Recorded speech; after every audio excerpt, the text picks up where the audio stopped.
and welcome to revision week. This has been something that's been so requested and kind of been waited for throughout the summer. So for this whole week I'm going to be uploading a video every single day, so Monday, Tuesday, Wednesday, Thursday, Friday, Saturday and Sunday, and they're all going to be kind of like revision and school themed. I asked you guys what you wanted to see. Loads of you said you wanted a whole week of things on how to revise using specific methods and apps and all things like that. So I have a whole list of videos planned. I'll leave them all in the description box so you know what's coming each day, and as we go along I'll start linking them. So if you're finding this video and it's not August anymore, then you can just go and watch the rest of them.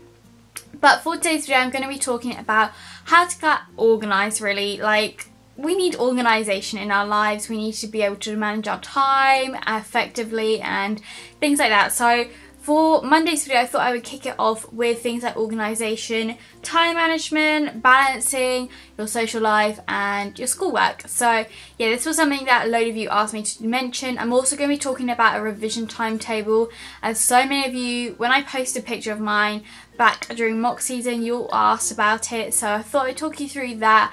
But yeah, without further ado, I'm just going to get into the video. So my first organisation tip is to have kind of like a calendar or a wall planner or a weekly planner, anything that kind of helps you plan. For me, I have ordered a wall planner anyway to go above my desk. I also have this kind of like a weekly planner, and on here I will usually just write things like homework down. So for example, when I have things like maths homework or history homework, etc., I'll just write it down for the date that it's due, and obviously I get set my homework online so I don't have to write out exactly what I have to do. I also have a monthly calendar. I have obviously one behind me which you can't see right now. I would definitely recommend something like this because then you can just see it all in front of you and it's not like written down in a notebook or something that you may not look at and you may forget. The next thing I'm going to talk about is time management. This is something really key, especially when you have exams, and how to balance all that time. So I would say making a revision timetable is probably one of the best things you can do. Now there are loads of ways you can do this. You can make one purely for yourself, revolve it around you can use templates online. A good website for this is Get Revising. It isn't the easiest thing to use, don't get me wrong. Like, it's really good because it plans out. It says how many hours do you want to revise this, and then obviously you can drag it around. The only thing is that annoys me is it sets it for the weekend, and personally I like to just choose when to do it on the weekend because I never know what I'm doing. So I think there is something you can set that it doesn't, that you revise on the weekend, which is good. So yeah, Get Revising is a really good website if you want something more digital. If you want to do something that yourself, I will leave a link down below to the template I used. This was from uni days and I absolutely loved it. I used this during mock season, and for me, I think if I'm in a timetable during exam season, I'll get bored of doing the same thing for the past 2 weeks. So for me, I actually changed it up weekly. So I had 5 weeks before my exams and I had 5 timetables, and over the 5 weeks I revised every subject for the same amount of time, but it was just spaced out. So I wouldn't be revising every single Tuesday maths. I would be revising maths maybe on a Tuesday one week, Friday one week, who knows. So I would say a revision timetable is really good, and also you can put in your own activity. So if you do sports clubs, or if you have like extra activities, I know some people do like guides or whatever, you can then just put that in yourself and you can work your way around it, because sometimes with a template you can't always do that. So you can just manage your time, choose. So if you know you're out on a Thursday evening from 6 till 8, then you can just block that out. Another organisation tip of mine are having folders, especially with dividers. So I have a ring binder for 6 of my subjects, and then I have 2 lever arch files for one for English and one for science. The reason for this is because English, there is so much for literature, it's crazy. You have 3 books basically and poetry. So I have a lever arch file for English, literature, to find that works better. I also do have like a small section at the back for language, because there are times you have to actually do some revision for language, but yeah, that's kind of just a small section at the back. Otherwise I'll just buy another ring binder for English language.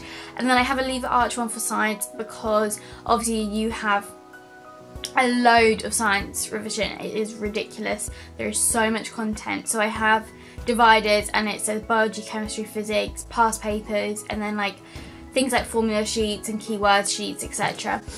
So I do have that. I know a lot of people prefer to have a biology folder, a chemistry folder and a physics folder, but for me I just prefer to have it all in one, and then I know it's all in one place, and obviously dividing it works really well. And in a Leave Arch file you can put so much paper in it, it's ridiculous. So definitely check out those. But for things like maths, French, RE, media, geography, history, I just have ring binders. I think for history it's going to get to the point where I am going to have to buy another ring binder or a Leave Arch file, because history there is so much more content that I realised when I first bought it.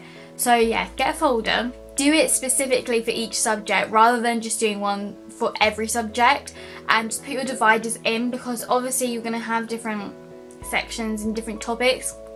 So for history, for example, I have one for Weimar and that's Germany, one for Crime and Punishment, and then I haven't written Cold War and Elizabethan England just yet in case I don't use that. But yeah, I just divide it and then it's all split up, and this way you just know.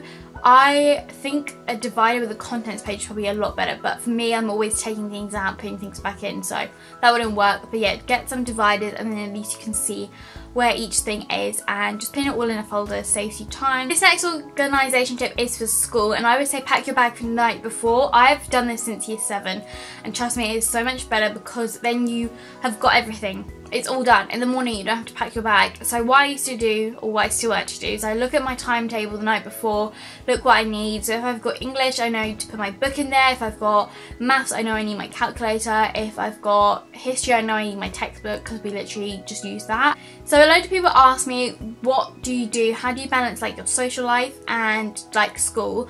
So for me, I try and do all my schoolwork during the week, Monday to Thursday. Friday I try to have a break. If I have so much stuff to do, then I'll obviously come home, do work on the Friday, which I hate doing because yeah, on a Friday I'll kind of work for a few hours. I kind of go up to like 6 o'clock is the maximum, like I will not go beyond then really, because Friday for me is like start of the weekend and it's really nice just to have a break at that point. So yeah, I will do all my schoolwork throughout the week. If I am set homework on the Friday, I will either do it then or I will try and do it on the weekend. I try and do it all during the week, and then the weekend for me is my time to film videos, to edit, to kind of like take photos, things like that, to go out of the house. So yeah, my advice is get all your schoolwork done first. There's a lot to do, so you know, you've got to prioritise. So I would always say prioritise your schoolwork, homework, etc. over social media, because you know, you can check out Instagram or watch YouTube videos in the evening when you're all done. Another question that I got asked is, do you prioritise homework or revision? I would say prioritise your homework to a certain extent, just because that has a due date. Like your homework may have been set on the Monday and it's due on the Thursday, so you've got to do that. And I know when it comes to like exam season, a lot of teachers do stop giving homework. I think I had one piece of homework during mock season and it didn't have a date. They said just do it before the end of the year, which is really nice. So I actually did that during my revision because it was like kind of working out. So yeah, do your homework first and then revise, because the chances are your homework is going to be a form of revision anyway. My final tip for things like organisation and stuff is to buy everything at the beginning of the year. Okay, so I wish I'd done this.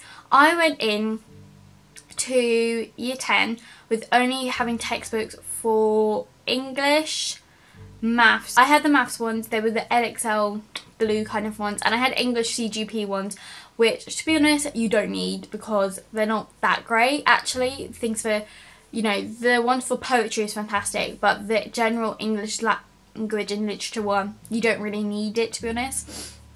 You've got Mr. Bruff instead. So yeah, that's all I had, and it got to the point where I then needed the history textbook and then needed the RE textbook, and it kind of just started piling up and it got really expensive. And it would come to a point where they'd be like, oh, so bring in your textbooks and revision guides and do revision in class and stuff, and you'd be like, I don't actually have that. So then you were panicking. So I would say look at your specification, look what you need. For me, for history, I buy the books throughout the year because obviously I don't need to go and buy them all now, but for me, like, I ended up buying loads of books just before mock season, which was so expensive, and they started selling out really quickly too. So I would say look at your specification, look at your example, look at what you're studying for the year you are in. So if you're in year 10, look what you're going to be doing in year 10, and then buy anything you need for that. If you need a revision guide, if you need a certain, I don't know, book or something, just get it all out the way. It probably will be quite expensive to go and buy it all in one go. Then you've got it, and when they say, oh, bring this in, you'll be like, I've got it. I really hope this video did help you guys out. Any more questions, just comment down below or contact me on social media. Also, I have been vlogging behind the scenes of filming this whole revision week, so check out my vlog channel to see those behind the scenes, and I will see you all for tomorrow's video, which is gonna be all about mind maps. Bye!